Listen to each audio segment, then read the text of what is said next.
some of the earliest memories that you have? You were actually there, and there's not many people left that were there at the very beginning That's of true. One Kingdom or That's World true. Radio. So what do you remember? How did that get started? Well, Bill had just graduated from Harding, Okay. and he and John Berryhill were interested in taking the gospel to Africa. Okay. And they went to different churches around this area to raise funds to do that. And we came here to raise funds, and the elders said, well, if you would work with us during the week, you can have the weekends to go and raise funds wherever you want to. And so that's how that happened. But I was like this. But it was a good experience. I never got to Africa. He did. Yeah. Okay. He went to Africa on missions. But anyway. And That's how it started. so when did the discussions begin about trying to do radio ministry? How did that come about? Well, he went to a place, I think it was in Michigan. In Detroit, maybe? I think it was Detroit, to speak up there. Mm-hmm. And someone said, what about radio? You know, everybody's got a little transistor radio. Right. And if we could get on stations and get the gospel through that medium, we could touch a lot of lives. Wow.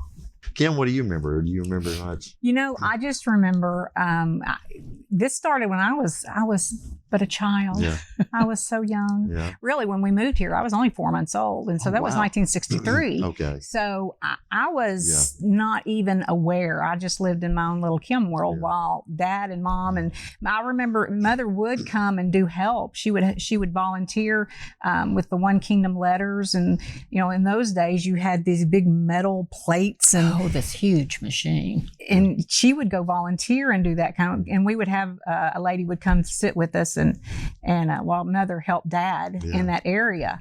But it was, I don't ever remember Dad being more excited about anything than the whole concept of what world radio is.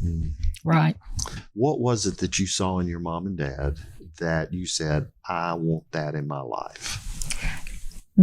There was no compromise on who Jesus was. Wow. There was no, you can certainly think outside the box and question. Dad never minded me or my sisters ever reminded us asking questions that were maybe even contrary to what was being taught. Right. So we had an open conversation always. And I think that's how we raised my husband Paul and I raised our boys. Yeah. You know, we set the foundation through Jesus and then allowed the conversations to happen, because sometimes, especially when you're young, you may not understand something. Mother and Daddy always allowed that with us. Yeah. And so there was always a love behind the answers. Whether we would agree with each other or not, there was always love behind the answers. And I did not want to veer from that, because that is really the perfect way to raise children.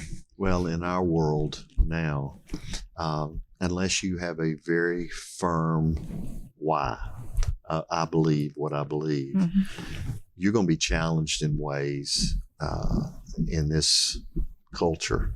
That's you true. better have a strong understanding. So asking the question why is very important. Well, I'm going to ask one more question. I know you're loving doing this, Margaret, so I'm going to try to end it as quick as possible. Well, this is the question I want to do. What is it like to see your children walking in the faith? It's the best thing that a mother or a dad could have, to know what's the scripture, to know that your children are walking in faith with the Lord. Yeah. Makes you proud. It does. Yeah.